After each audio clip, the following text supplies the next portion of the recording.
Hello， 大家好啊！嗱，話說我朋友咧就前2日同我一齊落去一個地盤度睇一單大樓標嘅 site，就睇下有咩需要注意嘅。咁大家都知道啦，成日都話大家話落西睇西係嘛？落地盤。咁其實落地盤，我哋如果落一單標嘅時候，有咩睇咧？睇啲咩嘅咧？今日咧就同大家傾一傾。需要注意嘅8點，等大家參考一下，好嘛？第一點，落到個地盤嗰度，你哋一般係我哋會當然睇下附近個交通情況，條路有幾闊啦，有冇斜道啦，入口位嗰個位會唔會有啲樓梯級咧，或者係入唔到車嘅咧？啲交通繁唔繁忙咧？會唔會太繁忙？入車都入唔到，停車都停唔到嘅咧。嗱，呢啲我哋全部都要需要注意嘅。呢個首先就係睇一睇嗰個現場情況，嗰個交通情況，道路嘅闊度、車道。咁呢個係 point number one。嗱，第2點啦。係啦，上落料，我哋個位置要定一定。頭先都講過啦，有啲位可能停唔到車嘅，交通好擠塞嘅，或者係有樓梯級嘅，好窄嘅條路。咁呢啲情況又點樣咧？會唔會需要好多車嘅時候，我哋預早去申請一個即係 loading and loading 嘅 permit 咧？因為好多時如果呢條路太擠塞，你又封咗佢某部分嘅路。佢係會抄你牌啊，或者俾告票你。咁我哋係需要攞定一啲 loading and loading 嘅 permit 嘅。咁呢啲全部我哋都係落西嘅時候需要留意嘅。第3點啦，係啦，嗰段道路係咪可以經常行得嘅咧？因為點解咁講咧？有啲情況，有啲道路咧係舉個例。朝頭早10點前或者晏晝4點後咧，係唔俾行一啲大型嘅車輛嘅，例如一啲貨車或者石屎車。咁如果你冇留意呢點嘅時候，其實你嘅工期或者你嘅成本，你都會影響咗嘅。所以呢個你哋係非常之需要留意嘅。例如一啲嘅中半山啦，一啲港島區有啲位置咧，佢唔俾10點前同埋夜晚晏晝4點後咧去入啲大型貨車嘅，咁所以你哋都要 consider 呢啲咁嘅時間啦。呢個係第3點。第4點就想同大家講講係啦，嗰個你哋要注意現場嗰個點樣去攞一啲嘅臨時水電啊。因為你一個地盤，無論你係大樓又好啊，或者你係 A&E Works 或者裝修。咁佢都會有需要你攞臨時水、臨時電係咪？咁呢個臨時水、臨時電嗰個位置喺邊度咧？會唔會太遠咧？仲有佢足唔足夠你個地盤嘅應用咧？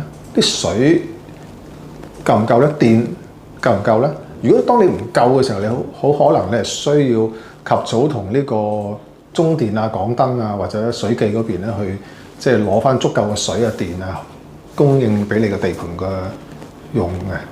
咁第5點啦，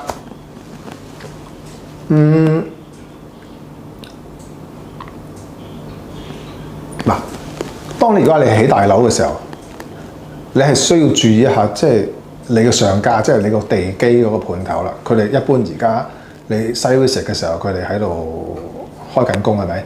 咁你可以睇睇佢哋而家嘅進度，因為佢個進度咧就影響咗你可能。如果 award 咗呢單工程嘅時候開工嘅日子，而呢個日子其實都會影響咗你公司成個 policy 或者你哋嗰個安排啊 cash flow 咁樣。因為如果佢係已經做到好後期嘅，你可能好快你就要 award 咗之後開工。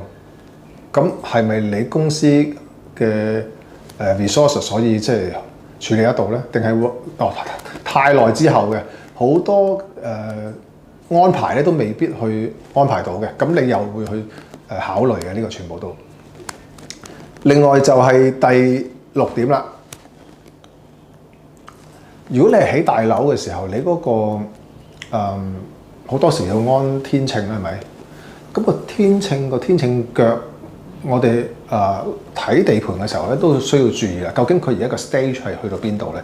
我哋係有冇可能喺個安天秤個天秤腳嘅時候，即係可以含到喺佢嗰個 foundation 裏邊個 power cap 個 mass 裏邊？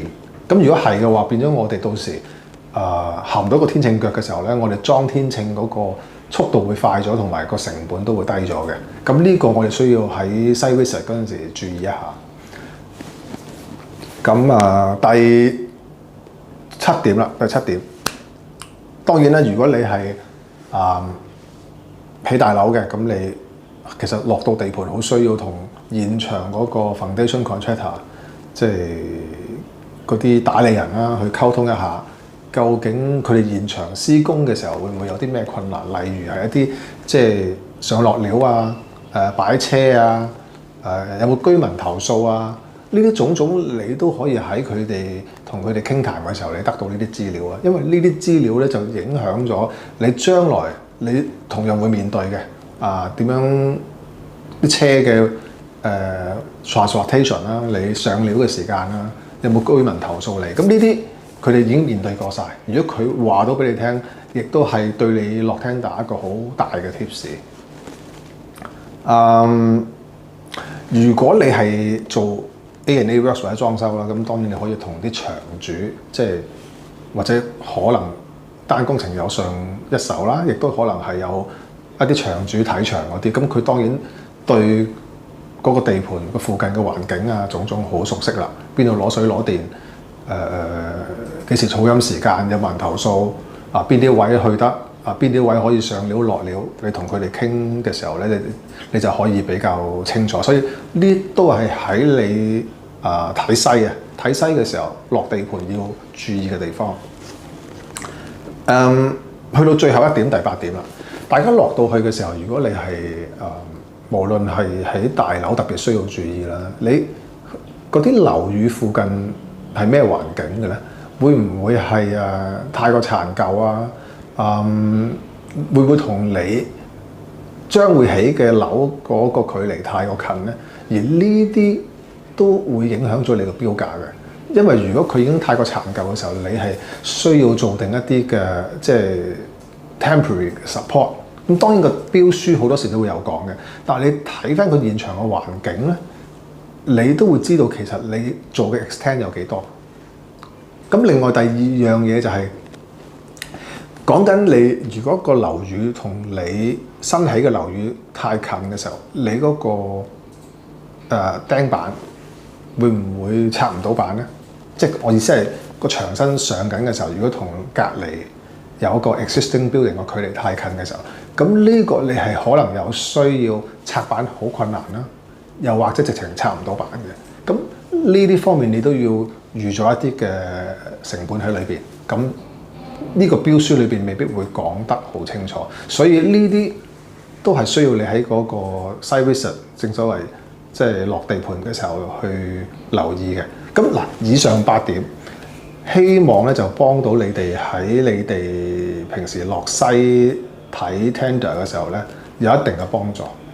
好啦，今日就講到呢一度。